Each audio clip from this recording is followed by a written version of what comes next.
So we have got 4 presentations. Clytie, we might just stick with the 4 that we've got named because I'm just watching the time. Yep.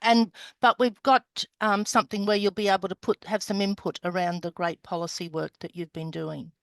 And we might just follow the sun around the globe, which means we'll start with Graydon and then we'll go to the UK to Martin. Then we'll go back to the Southern Hemisphere to Buenos Aires, and then we'll go up to New York. And it would be great if we could stick to the 5 minutes, so I will put my timer on. So Graydon, once you start, I'll press start on the timer. Great. And share screen if you want to. Yeah, I will try Great. this. Thank you. Okay. Is that coming up? No. Yeah, it just could be bigger. Yeah. You could Is that make it working? in the, it's not on slideshow. Yeah, that's good. Perfect. Cool. Great. I'm just going to talk about waste in New Zealand because it's the main focus of my work at the moment. I'll talk about the policy first, and then I'll get to the problem or challenge that I'm thinking through.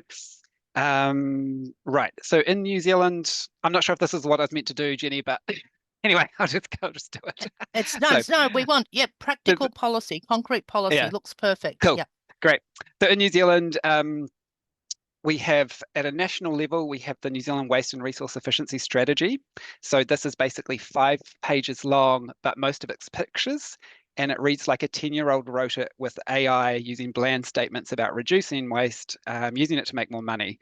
It describes a few outcomes, but does not specify any specific targets. There's no detailed criteria for how investment in waste infrastructure will be decided, and no sense of priority actions or what policy and legislation will be explored to achieve any of the strategy outcomes. So in my view, it's vague and pointless. Next, we have the Waste Minimisation Act 2008, which is the key piece of national legislation relating to waste, so national law. Promotes waste reduction and tries to reduce harm from waste, and as well as creating economic, social and cultural benefits. It talks about trying to move to a circular economy, and it puts a cost on waste through a landfill levy that's applied across the country. And it has some funding for waste minimisation activities and assigns responsibilities to local governments or councils to manage waste. So councils are basically the main kind of, they have the mandate to manage waste in New Zealand effectively. And so they create these waste management and minimisation plans, and they pay for the actions in those plans through a mixture of rates to landowners and money they get from central government from the landfill levy. Unfortunately, the bulk of their funding actually goes to the bottom of the waste hierarchy activities. So we've got like a landfill up here. Some of them do fun things, and also curbside recycling. That's the other the 2 main things that the waste management plans fund. Some councils recently have moved to doing organic waste management. So we've got here in Christchurch, we've got a large organic composting operation. And we also have one anaerobic biodigester in the middle of the North Island that our largest city, Auckland, sends organic material to. Some councils manage to find funding to support stuff higher up the waste hierarchy, so reduce reuse. And this example here, the picture in the middle, is from Extreme Waste in Raglan, which is a social enterprise, not-for-profit type thing that runs a reuse store, a whole bunch of it's, it was community-led, that kind of thing. It's a very different kind of model. Yes, but overall, the bulk of the funding goes to the bottom of the waste hierarchy here: recycle, recover, and dispose. Okay. So those are the key policy or legislation policy things that drive waste management in New Zealand. The challenge. So the challenge for councils at the moment, and Clytie, I'd be keen to hear your thoughts on this. Councils basically have continued responsibility for managing landfills and curbside pickup recycling. So they technically have a mandate to try and minimise waste, but they can't set national policy that would help do this. So for instance, New Zealand has no product stewardship legislation. There's no requirements for right to repair, and we are lagging behind many other OECD countries when it comes to waste legislation. consequently, councils are like the ambulance at the bottom of the cliff. So they try to manage ever-increasing piles of waste with little ability to reduce flows of material before it becomes waste. So I've recently been approached by a council who's asked me to do some research with them on moving beyond business as usual approaches to waste management. They're specifically interested in ideas or priorities for investment that could help transition out of this current system while still having to basically operate in it and having few of those levers or abilities to influence the wider settings of the system. It's an interesting challenge, and while I haven't done the actual work yet, it will involve getting a good sense of the current policy and legislative context to try and help them think about where to strategically invest their limited resources. That's me. Thank you. That's great. Fantastic. Thank you, Graydon. And under time. Perfect.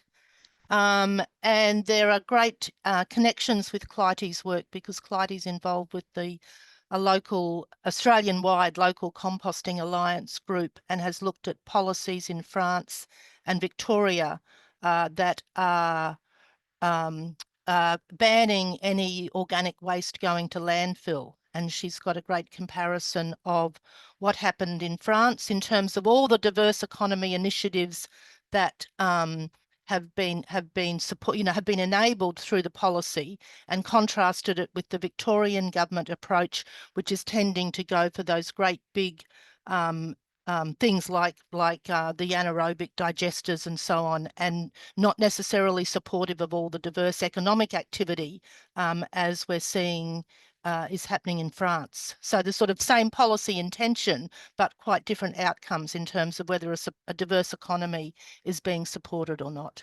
But we can have time for that in the workshop component. Great. So Martin, over to you.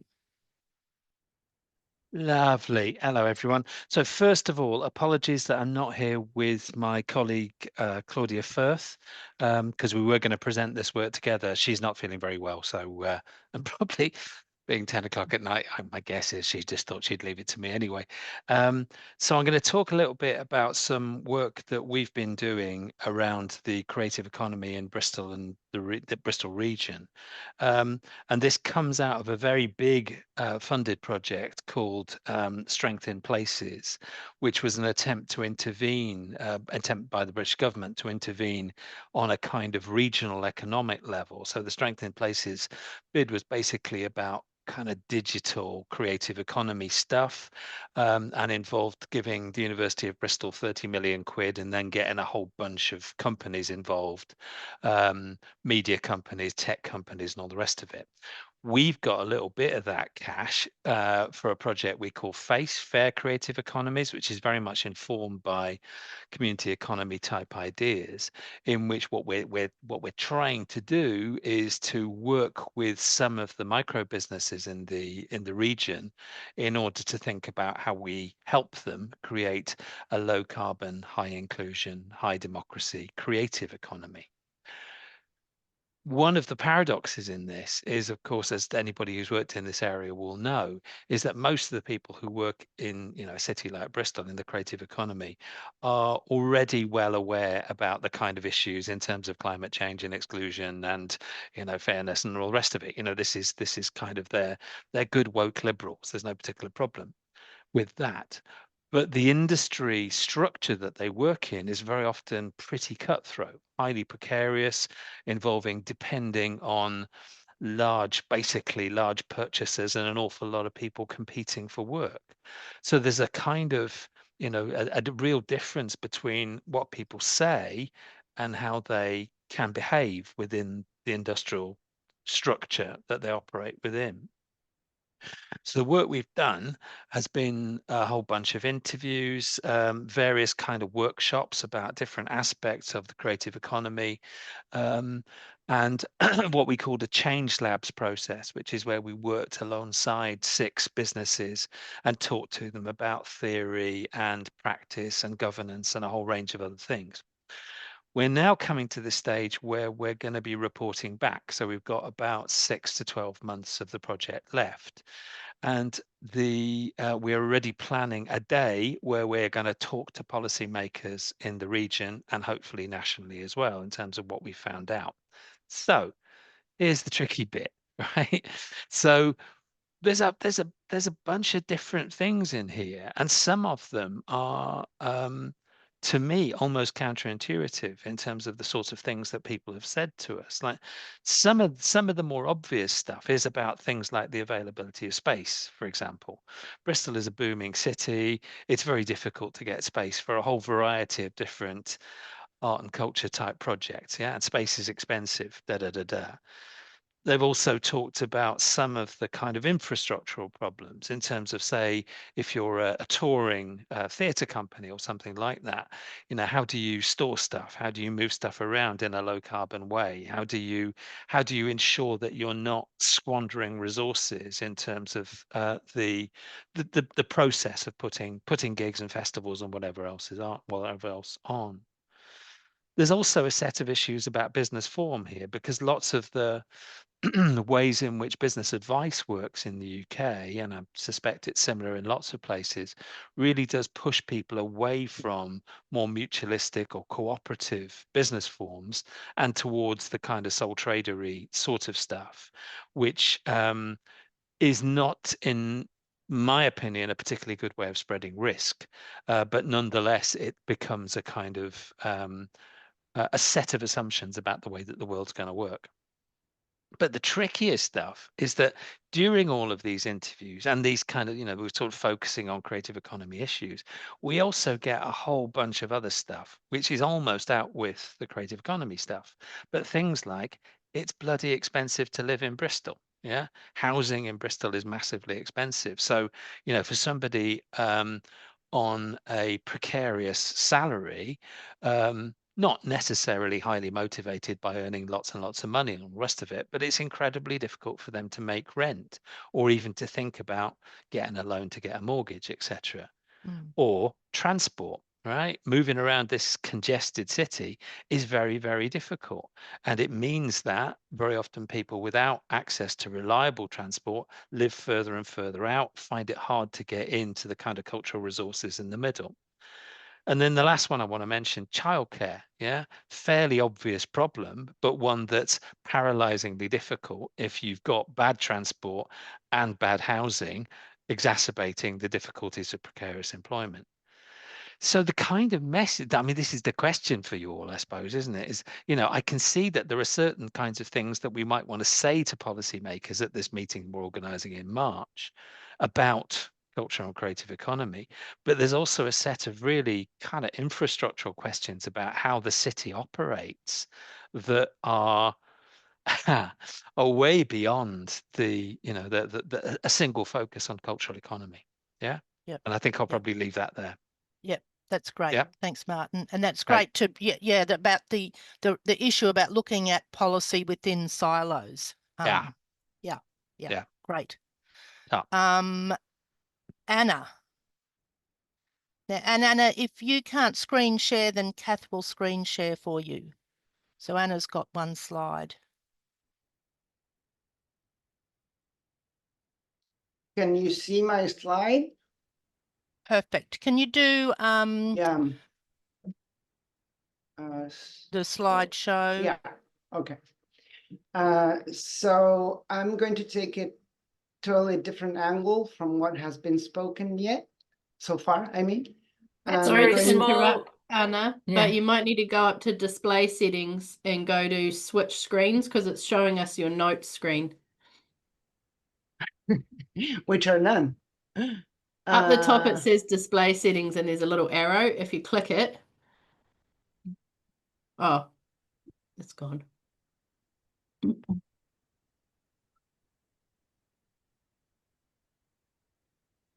I'm not sharing now, right? Yep. No. I'll send it later. Doesn't matter. Well, I'll speak. well, Kath. Oh no, it's Kath, fine. We can watch it like that. No, Yeah. Kath can put it up. Yeah, she can, if Kath can, then I will use it when it's up. And if not, I'll start talking so I don't miss my time. That's all right. I've stopped the timer. Gracias. Perfecto. Okay, so I was saying that I'm taking a different angle in the sense that I'll be speaking about a policy in the social cooperatives sector. Social cooperatives in Argentina are cooperatives that are formed by people who have been usually excluded from the system, so to speak. And one type of social cooperatives are the cooperatives that are built with people who suffer from mental health issues and are treated at public facilities, public hospitals. Within some of those public hospitals, there are initiatives to create cooperative kind of work, meaning cooperatives of workers that are formed by people who suffer from mental health issues and professionals. So this is a model that mixes different kinds of people that go into the same enterprise. And there's so far no regulation for these kinds of cooperatives in Argentina, and there's some work that has been done to sort of adapt the national normative to this specific or these specific cases. And so I'm going to tell a very short story about something that looks like had a happy ending, but then it didn't. And what happened, what I want to focus on is on three, what we call resolutions that are state national level policy that did start to change the way in which these cooperatives could function. You have those resolutions on the right side of the screen. And so those changes, for example, that these cooperatives could be multi-businesses, combining different kinds of small cooperatives within one legal figure was an important step taken. Then also that they could be, thank you, Kath, they could be integrated by people from different sectors and different kinds of relationships that could be part of the same business. Also, lowering the minimum amount of members that should be part of a cooperative from 6 to 3 was another change that did happen. And also a very important one, that members of these cooperatives who opted to become co-op members as workers would not lose their disability pension. So those three changes were made over time in the years of 2021, 2022, and 2023.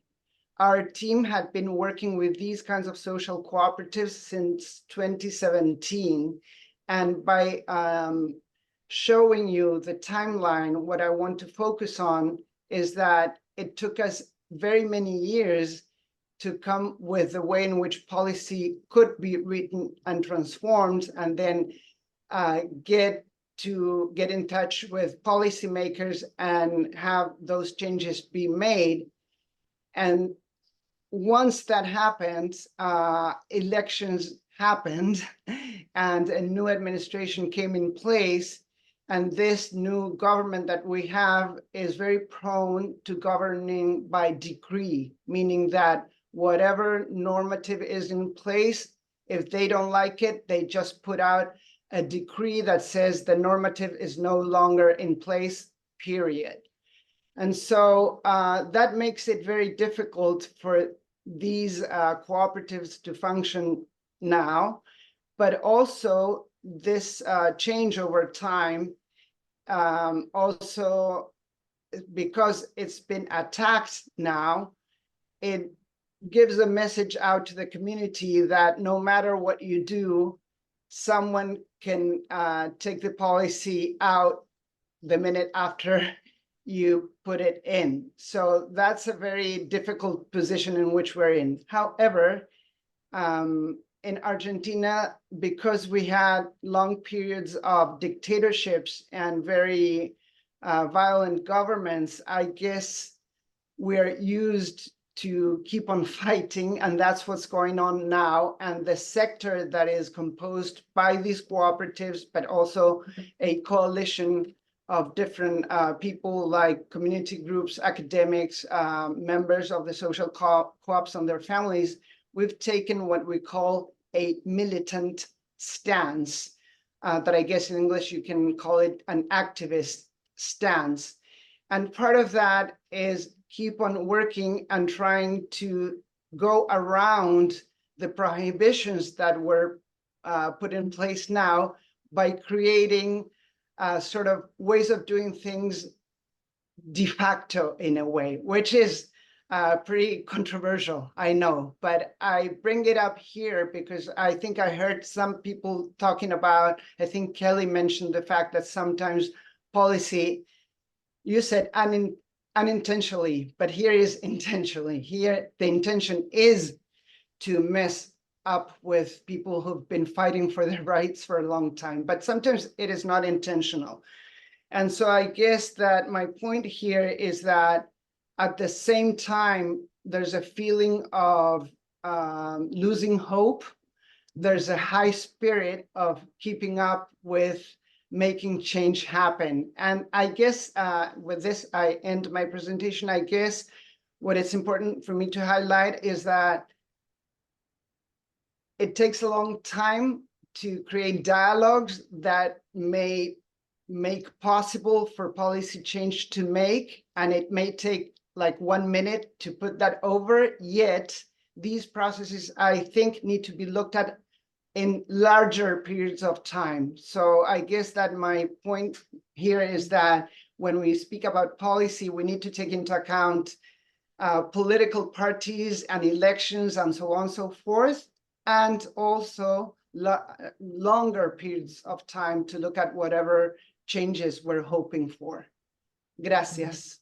Sorry about my English. I got nervous about the slide and I couldn't speak. Perdón. No, you did, Anna, you did brilliantly. And it's fantastic having that timeline. I think that's really helpful to think about things in terms of that perspective and the sort of networking and relationship building that you've been involved in as part of the resolution. Great. So we'll now head back up to the Northern Hemisphere and Mariana.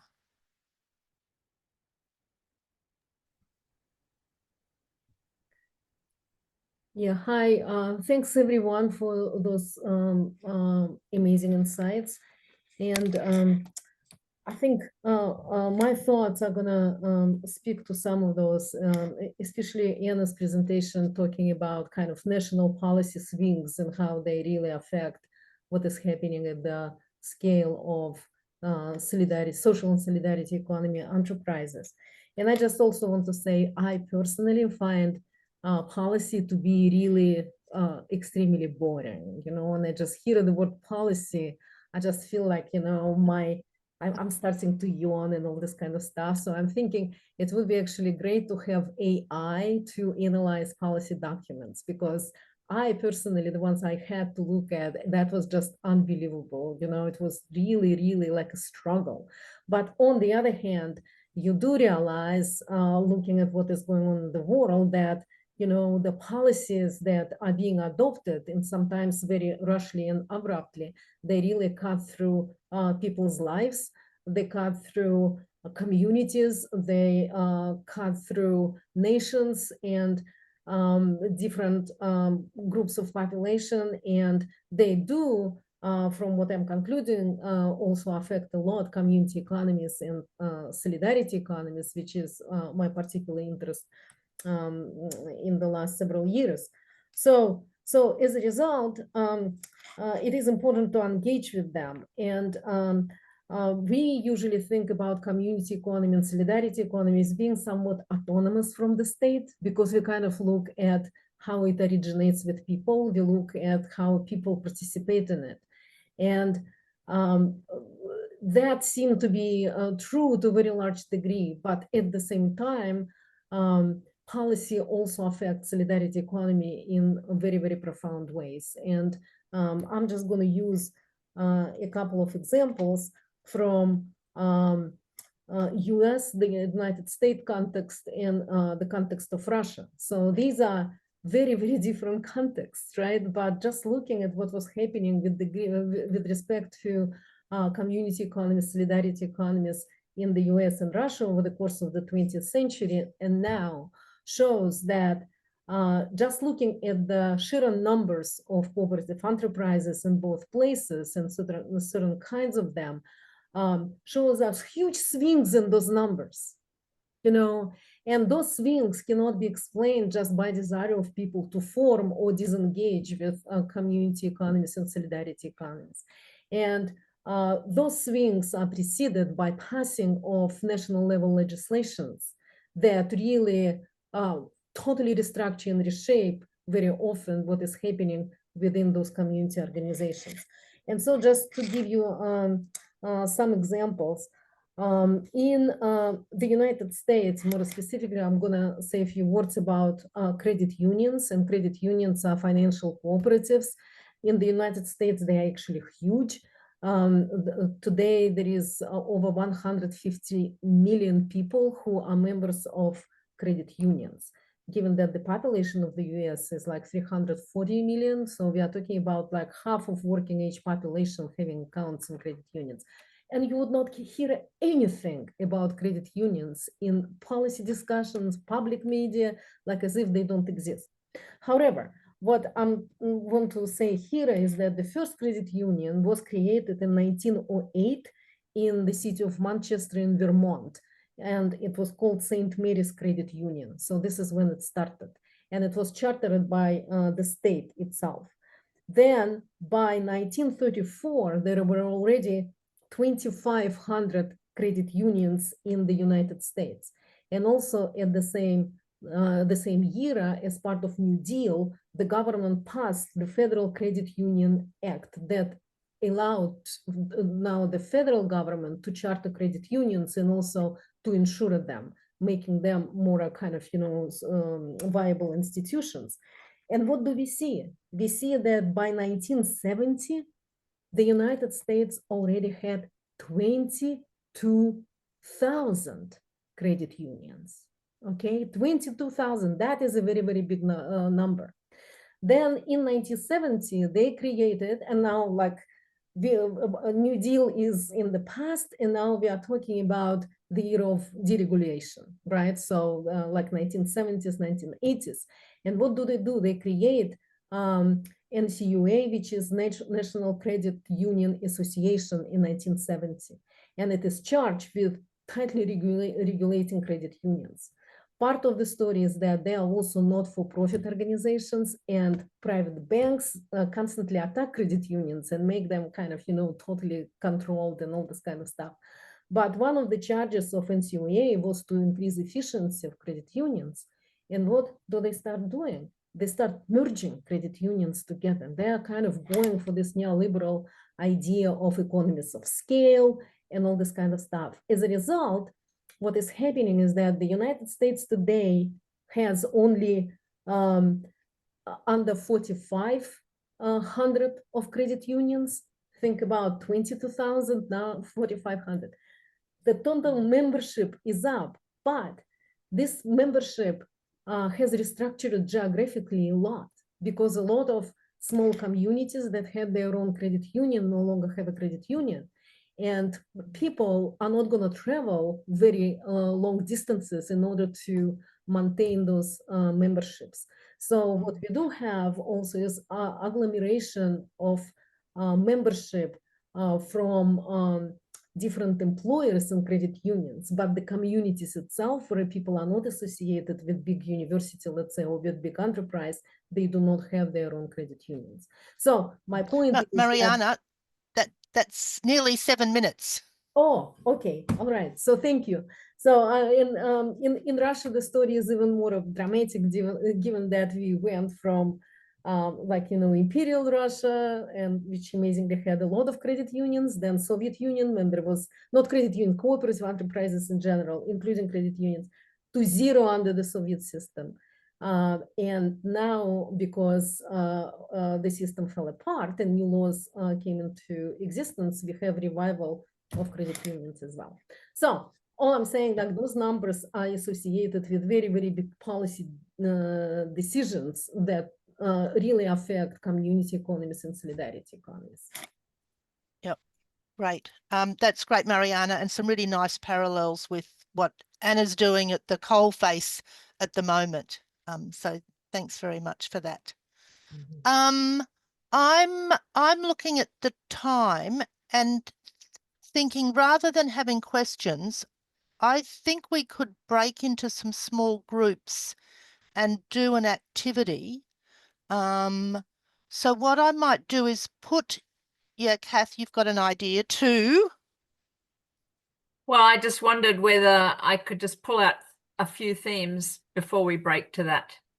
Yep, that'd be Because great. it seems like there's some really interesting kind of sort of dichotomies, which we don't like in community economies. We like to have heterogeneity. But I mean, there's a few issues here that I think it'd be great for us to think more about, which is one is that the notion of the wider settings, the sort of sometimes national or international settings that then put constraints or enable things at the local level. So there's that kind of issue. And then there's the issue of policy that's recognized by the state or enshrined in law or in national policies versus sort of governance mechanisms and policies that are actually informal, and how many people are saying it's that informal kind of work of governing that is where some of the new developments for policy actually emerge from, but we shouldn't be kind of ignoring their ability to keep going, like Anna's saying, even when policy is obliterated by a regime. But I guess there's also that distinction between a policy that can be immediately wiped out versus a law where something is enshrined in law, like a Mariana's talking about, which is harder to wipe out. So it's that intersection then with our policy discussions with the people who are interested in law and legal plurality in the community economies network, which I think is an interesting kind of connection. So the idea of sort of de facto policy versus recognized policy is an interesting one. And then I think the other point that came out interestingly, as Martin brought out, which is how, yes, we might inventory particular policies, but they're always going to be constrained by the wider context where, you know, doing something on one theme has to be connected into the others. And so I'm kind of interested in how we might think through a community economies approach to policies around particular areas where you actually not only talk about creative industries, but also that wider surviving well context that would allow them to happen, and how you would talk to policymakers about those connections. So it's all the 4 examples are really great ones to bring up some of the issues that we might want to foreground. Yeah, anyway, that's just but a it's few like thoughts. a Molly, you're not muted. Oops. There. So I guess we could, you know, if we do, when we're doing our inventory, we could think about some of those different aspects. Yep. So what I'll do is I'm going to put a link into the chat to show you what we've got, which is a document we thought we could work on together. And I won't share my screen. I'm just going to assume that everyone can get into the document via the link in the chat, and I can see people joining there, which is great. So we just thought, in terms of inventorying policies, we just thought it would be great to put policies that people know about, or policies that we might want to have happen, like housing policy, for instance, or transport policy, and just to put in a brief description about the policy and some notable features, including how the policy might relate to community economy coordinates. So Kath and Hannah and I put in 3 examples of policies that we were interested in. And interestingly, one of them is at a federal government level, which is the Solar Sharer program, which has been recently announced in Australia. Another one is happening at the local or municipal level, which is equivalent to a book library, but now a sport and leisure equipment library. And then one that's involving an NGO, and the NGO, SAWA, the Self-Employed Women's Association, trying to then have influence at the national level in terms of social security programs and thinking about people working in extreme heat conditions. So we thought it would be great if we could just proliferate that table. And I see that Anonymous Otter is putting in, that might be Kelly, I suspect, putting in some policies already. And I know Kelly just had a wonderful conference on care, and Joan Tronto gave an amazing talk about the school lunches policy in Aotearoa, which is, I guess, why Kelly's typing that in at the moment. So, I mean, we could go a number of ways here. We could break into some small groups. So, for instance, I can imagine a cluster around creative economies, arts policy, plus, if we think about housing and transport and so on, whether people who want to know a bit more about the waste policies with Graydon and Clytie would like to work on that. And then there maybe could just be just another group, which would mean potentially dividing into 3 groups. We could do that. Then that would give people a chance to ask questions about particular policies. Or we could work all together and just have 10 minutes of silent writing where people just start to proliferate the table. So I'm looking for some guidance here from what people are feeling might be a good way to go. Whether we want to break into groups or do work all together with some silent writing in the table and then have some discussion. I'd stay together. I think if you break into groups, then we're going to be Okay. yeah. I mean that was just because there's not that many of us anyway. So Okay. All right, and I see thumbs up from Denise. Okay, Mhm. so how about what if we did something like we had silent writing until 1:15, and then we have discussion. And so let's just do the inventorying, the proliferating the table, brainstorming what we know, inventing what we might like there to be. And within that 15, so that would be 15 minutes of doing that. And within that time, if people want to take a break, take your own break in that time. Could I just add one extra question to what we've discussed so far, which is something about how you communicate with policymakers, because this is a really relevant thing for me at the moment. It's kind of like, how do we write documents that land, that make some kind of change, that don't, so many pieces of academic research that are intended to produce policy documents that then go nowhere. So how do we do it in a more effective way? Okay, so what I'm going to do is just create a table underneath that with the insights into the policy process. How does that sound, Martin? Right. Yep. And Okay. and I guess we just keep adding lines, right? And adding Yep. to it. Yep. So it I'll would be just great add if some. the people who presented could put their policies in there, I guess, in some kind of easy way. Yep. And I mean, it gets difficult when we're all working in the one document, but it would be amazing to have like policies grouped together, like the waste policies grouped together and the creative industries policies grouped together. Well, we can do that later, really. We can. I mean, but we tried in the last workshop. We tried to get to the analysis too soon, like trying to say, "Oh, can we fill this in on a diverse economies kind of table?" But no, I think what we need to do is just brainstorm, get a whole lot of things out, and then we can start to kind of organize them a little bit. And the only organizing thing here is just trying to pull out what the ethical content might be or what it contributes to. In terms of community economy concerns, but any suggestions for beyond that? But I think the first step is just this, a brain dump to some extent. Yeah.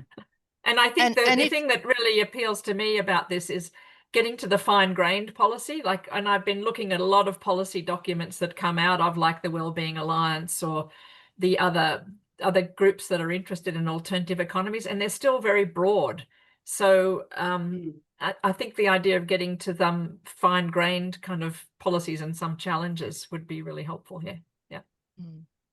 And just to let people know that if you scroll down, there is the material from the first workshop, and you'll see that people went to tables that have got the community economy coordinates in them.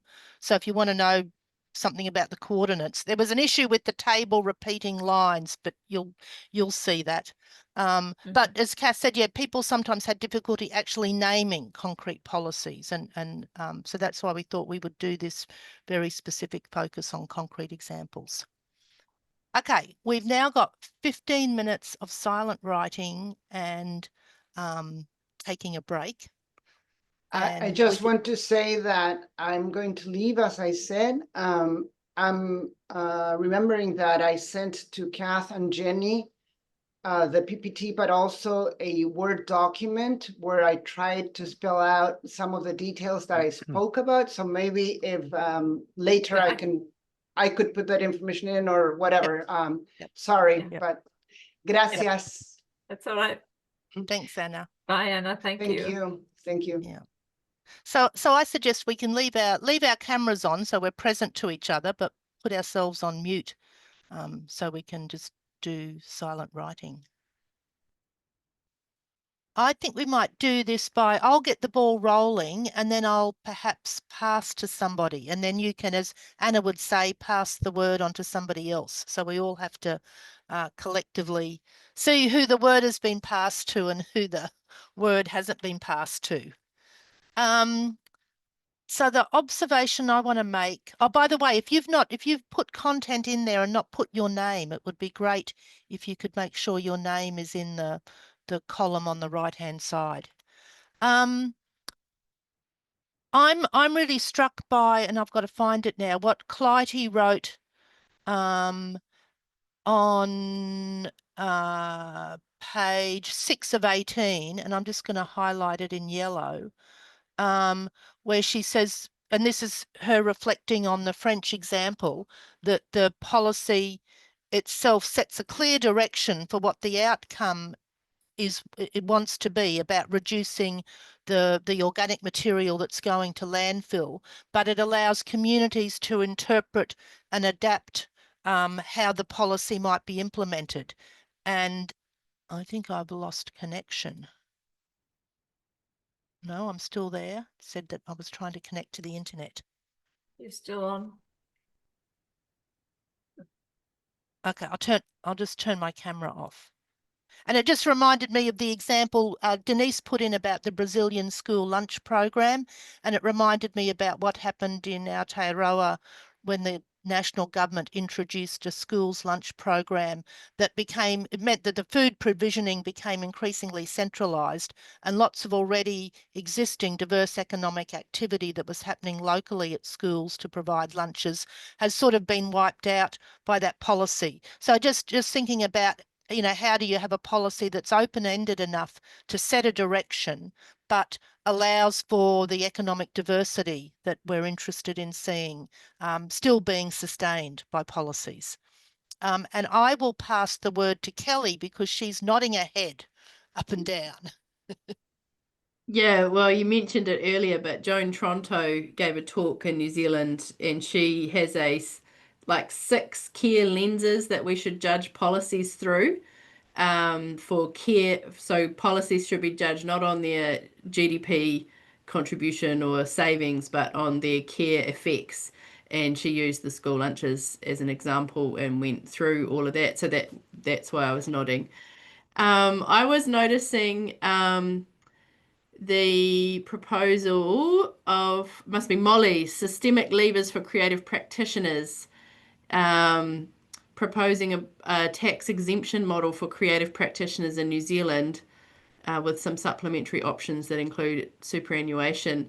So I liked that idea of groups proposing policy, because often, you know, the people who are doing the thing know what the policy should be. And my uncle's been involved in proposing a very simple policy in New Zealand that's like something to do with when you connect to solar, you should have this kind of switch instead of this kind of switch.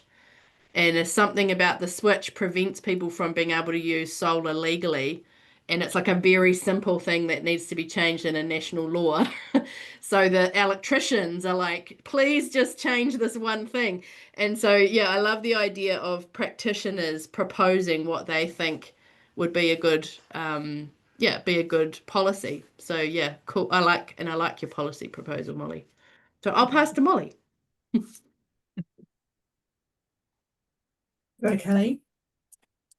I've been so interested. I'm really interested now in the credit union work and reading about that. And I've just been like now looking up credit unions in New Zealand, and I just hadn't realized the scale of that. And yeah, that was just fascinating. And the idea of looking at the big data to see where changes lead to a kind of growth or decline in community economies, practices and organizations. Anyway, I'm looking at what you put on the table, Mariana, and then also really thinking about how that idea could then be applied to other kinds of community economies or arts organizations. And I like arts organizations, like what policies are really, supported, what kind, anyway. So I found that really interesting and reading what you put on the table. And I want to pass to Ignacio. Okay, thanks, Molly. Well, I'm looking at the case of the resource management agreements that Kelly put on. I was looking at it because it's some well, myself put a case of here in Chile of that communities are being called upon to actually participate in this kind of as I understand it, agreements around conservation policies. I'm not sure if this resource that Kelly's talking about are sort of natural resources or are sort of budget resources, but Natural it's very resources interesting. and sort of consent Okay. for new projects. Yeah, things that affect the environment. So not conservation. Yeah.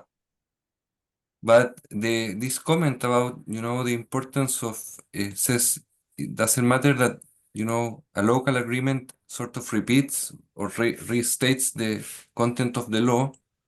So in case, the national policy swings one way or the other, you still have your more local agreement standing somehow. And just trigger ideas on, how could this be applicable in the context here. But yeah, I guess that's where I got. Right. And Ignacio, who are you passing to? Oh, can I pass it to Alison? Yeah, you can.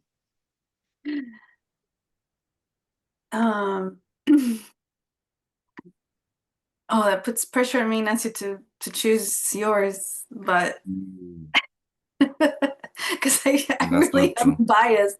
No, but actually, I was really I really liked the asset transfer by Martin, because I feel that it speaks in the US as well. There's just so many abandoned towns happening everywhere, and of the influx, towards the major cities. And so what are the incentives to bring people back to more human scale livelihoods, and they can re-farm the land around it. So yeah, I like this transferred back to community ownership.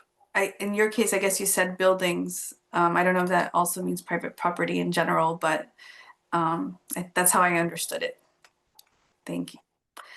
Oh, and I pass it to Martin. Yeah. I guess one of the issues that and this sort of goes back to the how do you talk to policymakers question, is something about how they measure the impact of policy changes, because this is one thing that I keep coming across in terms of discussions about, say, for example, asset transfer, that there is a requirement on, say, the City Council of Bristol, for example, to get best value from its various assets. And hence to have kind of reporting structures that are seen to be fair and visible and democratic and all the rest of it. But of course, as we can all, as we all know, in a sense, then the sort of the weight of evidence and audit that is then demanded very often suffocates the kind of light-footedness or community engagement that's necessary in order for these projects to happen in the first place. So I suppose my question, and it's a general question, is again, how do we persuade policymakers to trust more? Yeah, to be less concerned with heavy-handed audit procedures. Yeah, something like that. And I will pass over to Graydon. Thanks, Martin. Yeah, good questions. My observations were basically the same as what Jenny said. So I was really interested in the way policy can maybe push it, kind of helping share resources more or surplus, and the kind of moving away from a top-down directive about how that should be done, and letting local context kind of manage that process in response to their needs, assets, all that kind of stuff.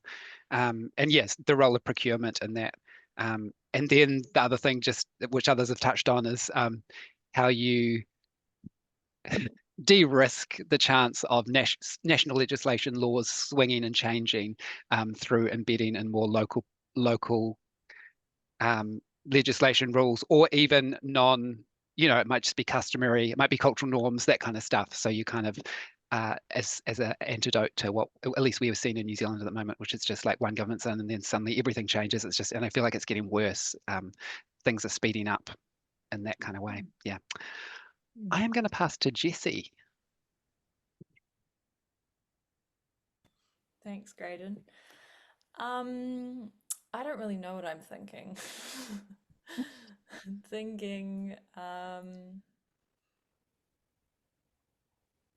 Yeah, I don't know. It's just, I mean, I'm using this as a methodology in my master's research and inventorying policy. So it's cool to see it like happening real time and see other people who are thinking about these things in different areas to the cultural industries thinking about these things. And yeah, I mean, everyone keeps coming back to that a little bit. Allowing communities to interpret and adapt it, and interpret and adapt policy. And it comes back to, I keep coming back to this bit from a book about the welfare state and community economies, and about, the role of the state in allowing community economies to flourish and creating the background conditions for community economic activity. And what does it say? Yeah, the government taking a positively enabling role in allowing. Yeah, I don't know what I'm saying. It's great. It's great. Thanks, Jenny. Is there somewhere there about the positively enabling role? Yeah, the positively enabling role that the state can take. And is that in our document? No, it's in a draft of my lit review. But it's from the Eskalinen book. The Finnish one. The Finnish one, yeah. Yep. Which has some real interesting stuff about the way that the state can interact with community economies. I'll dig out the link for it, because it is a free book. I'll grab it. Okay, put the link in the chat. Great, perfect. Will And who are you passing to, Jessie? After having so much to say. Where are we up to? Matt? Yep, I'll hand over to you. Thanks. Well, I know so little about policies in the community tech world that I had to make one up, which was kind of trying to respond to the god-awful modern industrial strategy of the UK government and the digital and technology sector plan, where they basically say that AI will solve all our problems and will drive economic growth in the UK. And but one thing that struck me about a load of the policies there is like, why do I live in the UK? I should go and live somewhere else because there's all these great policies. But one thing that strikes me is that many of them have this idea of encounter. And that's something that I don't see at all happening in the community tech space between local activists doing community technology and the UK government who make plans around industrial strategy.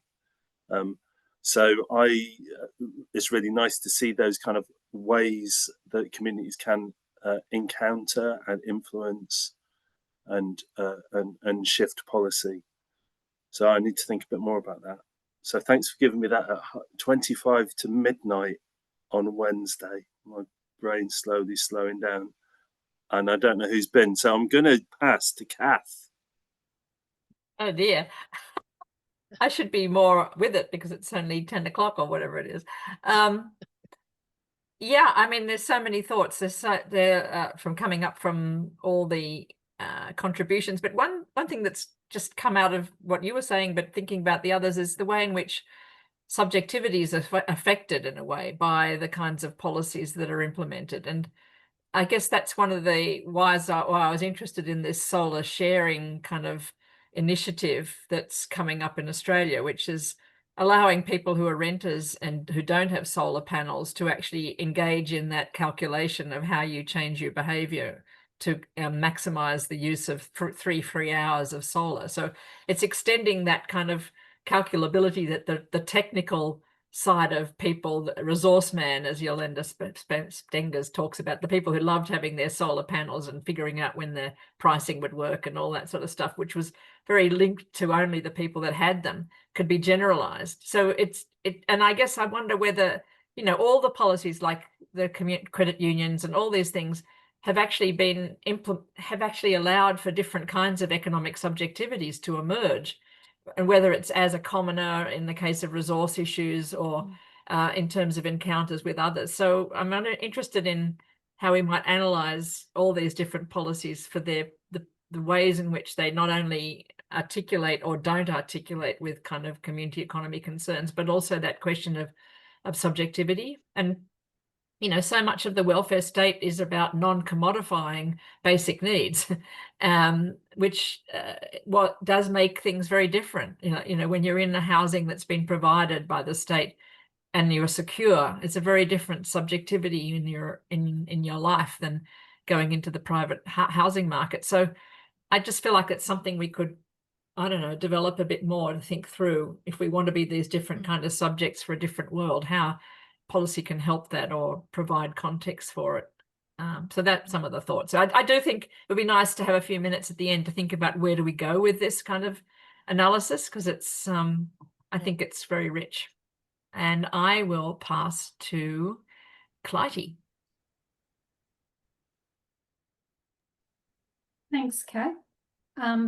Yeah, I think along similar lines in a way. I was looking at Denise's school meals policy, where 30% of the funds for the school meals have to be used to purchase food from local family farmers or smallholder farms, which is fantastic because not only are they getting these, you know, really great meals, but they're supporting local farms, but potentially then opening up that conversation between the school and the farmers and what it means to be a farmer, and, you know, how they're connected with the weather and how vulnerable they are as well. And just that connection thing between, you know, kids really knowing where their food's coming from, not out of a bottle or out of a supermarket shelf and all those sorts of things.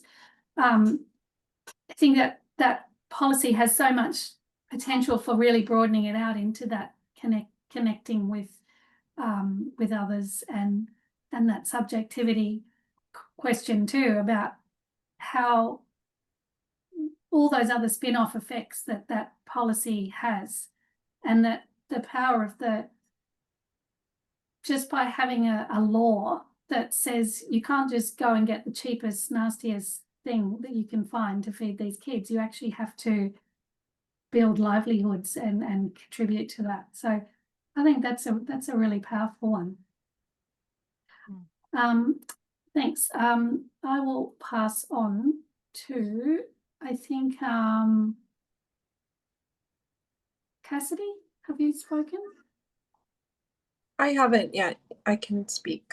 Thanks, everyone. This has been really interesting for me to kind of just listen to and learn from. And I agree, I really enjoyed seeing the policy table being filled out in real time and the breadth of different policies that were mentioned. So I was really interested in the policy that was listed by Allison that was around support for single parents. And specifically what I found interesting about it was kind of the touch points with community economies is this idea of like this assumption that the act of caring for single parents is an act of community and responsibility of the community. And while my context of research is very different, I'm looking at people's ability to recover from climate and government's disaster that is wildfire. I actually think there's a lot of maybe potential for the communities that I'm working in to look at something like that, because a lot of the communities I work in are just doing neighborly things because that's what you do. Every time it rains now, there's a flood. So, they'll help their neighbors dig out their driveway if they need to, or they'll check on neighbors if they know that their property floods badly after a rain. And so I'm curious, like, how potentially this, the policy I included is called the Fix Our Forest Act, which would be a federal legislation that would shift the way that money is appropriated to US public forests. And I'm curious, like, there's part of it that's supposed to make partnership more feasible with local entities, but like, I'm wondering if there's a way that like there could actually be that language of what I call like moral obligation to the broader community. And not just to like forest restoration, but also like community restoration. So that was inspiring to me. Thank you for sharing. And let's see, I'm gonna try and see who hasn't gone yet. Mariana hasn't. Mariana. And Melissa hasn't. And Denise, if she okay, can. how Erina. about Mariana, please? Okay, thank you. I'm actually going to spend a lot of time looking through this document after we are done, because, I think there is a lot, like so much richness in it that the 10 whatever minutes we had did not allow me to grasp it fully. So I'm really excited by kind of looking at it in greater detail.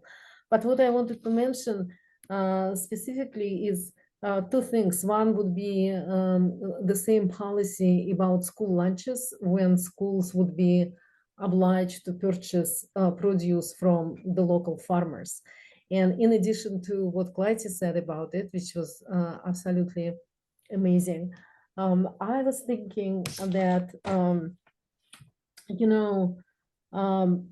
this policy is supporting children, and hunger and kind of access to good food is important. It's kind of can strike in the places where you just don't know, don't expect, or kind of don't think that it happens often. I'm thinking about New York City, like we donate money for Hunter College students food pantry today because of all this food insecurity that is resulting from government shutdown and the threat of eliminate those food stamps and all this kind of stuff. So my point is that establishing the connections to local food providers could be actually more resilient and more stable in situations of crisis as well. Secondly, I was thinking that it is also creating value chain between things that I would loosely define as kind of solidarity or community economies, like school, right, educating children, and also local farmer. And also I was thinking that that model is somewhat similar to community supported agriculture. I don't know if you guys are familiar with that. When this is when people kind of buy harvest from the farmer ahead of the season, and then get what the farmer produces. As a result, it gives security to the farmer for the entire season. Even if they fail, you don't take your money back. So these kind of schools here would act somewhat as individuals who usually participate in community supported agriculture. But if the school has long-term contract with local farmers, so that is kind of building it into institutional structure. So I thought this is what made me think about, which I thought would be great.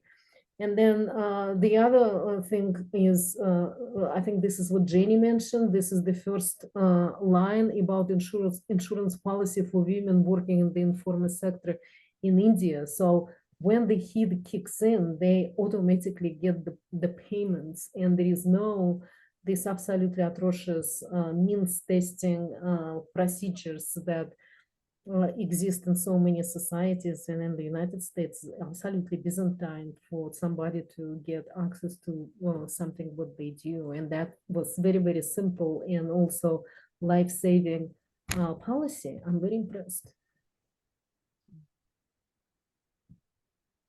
And Mariana, you could pass to Melissa or Eleanor or Erina or Denise.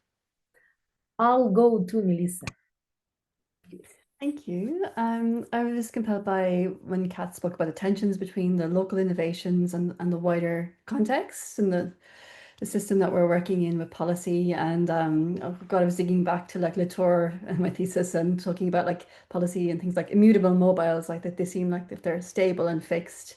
But how do we actually bring in like risk taking, someone mentioned, and learning together? So like, yeah, Clyde's example, in France and the composting. So I'm in Victoria. And yeah, I'm seeing this playing out in the community where I'm doing the research around like a very healthy organic composting community called YIMBY, yes, in my backyard.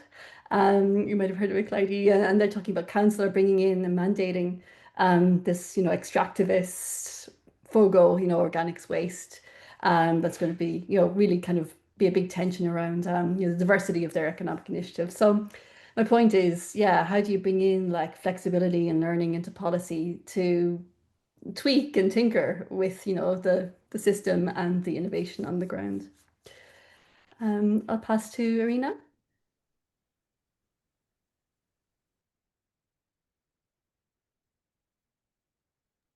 Sure, I was just writing a note. Thanks. I really enjoyed this. It's been like a soaking it up exercise for me. And I guess the thing I'm really interested in is that the differences that there can be between like the intent of policy and then how they come out in practice. Because some of the, I have no policy specialty, but in a different project around farmers and agri-food in Aotearoa, I've been looking at the narratives that we have about the ways we do things, and have been just starting to think about the ways that different agents of change are doing things at different leverage points. And the research from some of my colleagues is showing that people are often think they're doing one thing at one level and they're doing another thing at another level, and those things are actually like working against each other. And I can see that that's sort of happening with some of these policies as well. And also like when policies intend to do a thing, but then they reinforce the status quo about property rights, individualism, and all of those things. So I don't have, I could see some of those threads coming through, and it's really interesting and something I want to follow, I guess, follow through more of. Yeah.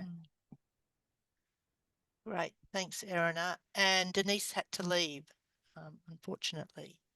And Martin, apologies, I forgot to add the box at the bottom, which I said I was going to do. So I've added in there how to talk to policymakers and put down what you said, and also just some notes based on what Erin has said about policy as well. Thank you.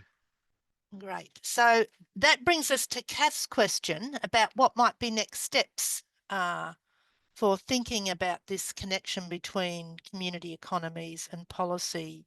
And I guess policy as, you know, part of a world making activity. And what might community economies policy / world making look like?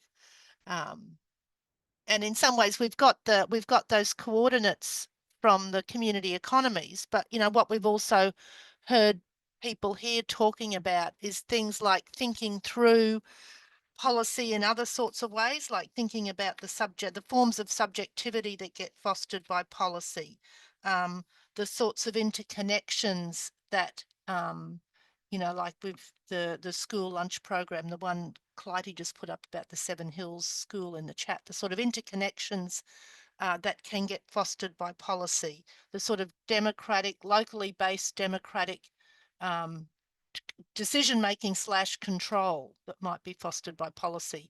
The role, you know, Kelly pointed out, I love it, the role of what would practitioner-led policy formulation look like? So, you know, it's like we could cut across this in terms of the community economy coordinates, but also think about some other dimensions is one of the things that I'm hearing coming through, including that connection between policy and legality. And Kelly's written something in the chat talking to policymakers. Yeah, diverse solutions rather than singular solutions. So it almost seems that there's sort of policies around fostering community economies, but there's also policy around fostering good practice, good process in policy making that is those sorts of things like diverse solutions. So Kath, I think you want to add something? Yeah. Well, I'm just thinking another way to cut these things is, even though it goes against one of the things that Martin brought up, but I'm just wondering whether there is a way of internationally thinking about community economy policies around questions of housing or food or resource management or waste, and that would allow us to kind of look at both histories of past contexts and problems and openings, and where some cases there's been kind of more of a welfare state role or not, and then the ways which we could marshal a sort of an analysis of different kinds of policies that allow for a different kind of world to emerge, and also where there's been blockage of that. So moving from our examples to thinking sectorally in a way across these areas of bigger areas, and what would come together if we start, like the whole waste management thing across the world would be quite an interesting thing to think about, all the different kind of policies that are coming together to either centralize or decentralize or allow for social enterprises or for economic diversity. In other words, the questions that we come out of our kind of political and theoretical approach could be then put to the range of policies that we might be able to marshal or something. But anyway, I'm just kind of thinking it as a way of, challenging that notion that community economies is always sort of small scale and local. But in fact, we've got experience across the globe that allows us, and also historically, what Mariana was giving us was such a great, rich vision of both historical eras in different countries, but the different kind of opportunities that have emerged. So financing, which is so basic to housing and so on, and to things like using assets, is another whole area that could be looked at. So anyway, just thinking, I'd love to work on that kind of thing together with people if it was possible. Martin's got his hand up. I was just thinking about the word policy again, because it's a tricky word, isn't it? And it's easy to get stuck on it. And it's notable that quite a few people today have kind of expressed a certain ambivalence towards the word. apologies, Matt, but this morning in the CERN Europe meeting, I was talking quite a lot about the idea of a recipe, but a recipe is something which is kind of revisable. But also a recipe is something that's kind of learnt from practice, hasn't it? You know, it's like, does this work? Does it need more sugar? Does it need more salt? Or, and it's very often a document of translation as well, you know, Italian recipes or German recipes or whatever else. You know, these are ways of kind of learning from each other.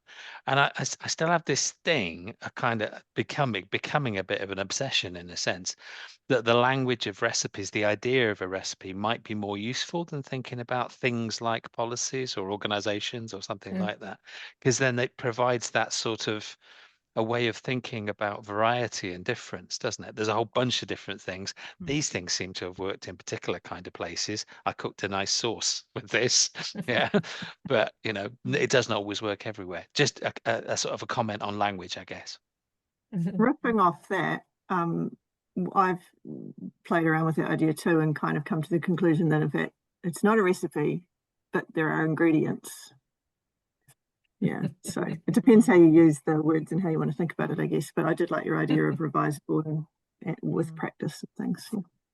Yeah, and just in relation to that, Erin, Kelly's made a comment about using the pantry idea, and Cassidy's got her hand up. Yes, thanks everyone. I had two thoughts when Kath was speaking about like what would be like a world scale community economies policy. I had this thought about like ecological biomes, and you know, like biomes are like the largest scale that we have for an environmental system, and how obviously that expands beyond borders and, you know, national politics and all these things of different states. And so like I'm just kind of having this like thought of like what would be like the biome version of like a community economies policy. That's something that I thought was interesting. And then the other thing too, in the US, even, you know, things are crazy, but if our National Science Foundation, which is really what funds most research, especially I'm a social scientist, social science research, they ask in every grant, and this is still the case, like, what are your community engaged components of your project? And they will rate people's ability to get grants based on if they can list a community engaged component. And so it's this interesting thing because I see that like in the zeitgeist of like funding in academia, community engaged projects are very trendy. It like, especially that's what I'm seeing in the US. However, like the temporality of what it actually takes to do community engaged work is not necessarily what funders want to wait for. And so I'm just kind of trying to draw that as a comparison to policy and how like, how could we see more community engaged policy that wasn't just hyper local? And I think that there would need to be some more flexibilities around temporality. Thank you, everyone. Right, and the chat is lighting up with all sorts of things. So I mean, what I've got is certainly a sense of excitement for people to think about this some more, and to think about it in, you know, in sort of experimental ways. I feel like there's lots that could happen here. Can I just make a comment about the recipe idea? Yes. And I think Kelly's also referred to it. One of the things that Julie and I used to always laugh about was we came across this artist who, when we were presenting the original ideas for the end of capitalism at Eric Olin Wright's institution, they were all very poo-pooing of it. And this artist came up to her and says, you know, your work's really interesting. It's like, you don't just produce a list, shop from the list. When you're thinking about making something, you just go to the cupboard and see what's there and make something out of that. I think that was, I haven't got it, she put it much more explicitly, but it was just that the old starting where you are kind of argument rather than trying to have this grand theory that you could work with. But I think, yeah, the recipe idea is, especially how you cook is different. I think, Martin, you know, do you start with what you've got and cook something up, or do you make the list and say, I've got to go and get the, you know, the cashew nuts to make the bechamel sauce or whatever. Yeah. But anyway, it seems like we've yeah. had a great attempt at looking at what's in the pantry here, Martin. Well, I was just thinking, you know, my obsession with the problems of business schools and all the rest of it. The business schools are exactly that kind of, we've got to have the right kind of leadership List. or the da da da da da. Yeah, it's exactly that. Not just kind of yeah. make do with what you've got, you know. Yeah, So yeah. whatever's Yeah. whatever's in the back of the cupboard, make something hideous that the family hate. No. All Oh right. dear. Well, we'll have to have a think about where to from here, but thank you everybody Yeah. for your input. It was fantastic. And yes, I think that that document will be available to us all continued, Mariana, so we can sit with it and think about it and even add to it potentially if you'd like to. We can keep it live, I think, can't we, Jen? Yeah. So yeah, the document will be live. And Yeah. I just as a way of knowing who was here, just make sure that your name is in that right-hand column, because I've just done a screenshot too of who we are and dumped it into a file. But Massive co-authored publication on policy, that'd be the number of authors would be longer than the paper. So why not? Oh, we just become the network. And I think it's great. All right. So yes, the document, the link will still work. They sort of live never ending. And you can see what we did in the first workshop, which I mean, doing this inventorying has worked much better than what we did in the first workshop. So I mean, there's nothing to stop us from having another workshop at some point. We don't have to have it tied to a Leviana conference. So it could be just a CERN workshop on, you know, trying to develop this if there's interest and someone would like to, carry it forward. Thanks very much, everybody. Yeah. And I will also download the chat, because there's some useful things in the chat. So if anybody wants anything out of the chat, the Zoom recording will be on the Leviana YouTube channel that we've got, which you'll receive notice of through the CERN listserv. Erina, I'm not sure you're on the listserv. I think everyone else is. So if you want to stay in touch about it, just flick me an email. Thanks. Okay. All right. Okay. Good night, good day, good morning, good everything else across the world. Go to bed, Matt. Thanks, everyone. See ya. Bye. Bye. Great to see you all. Thank you. Bye. Bye, everyone. Bye. I'm staying on, Jen. Yeah, well, I think maybe we should just talk on the phone, because Prior otherwise has to edit. Oh, yeah. Yep. Okay, great. I'll end. I'll hang up. Bye.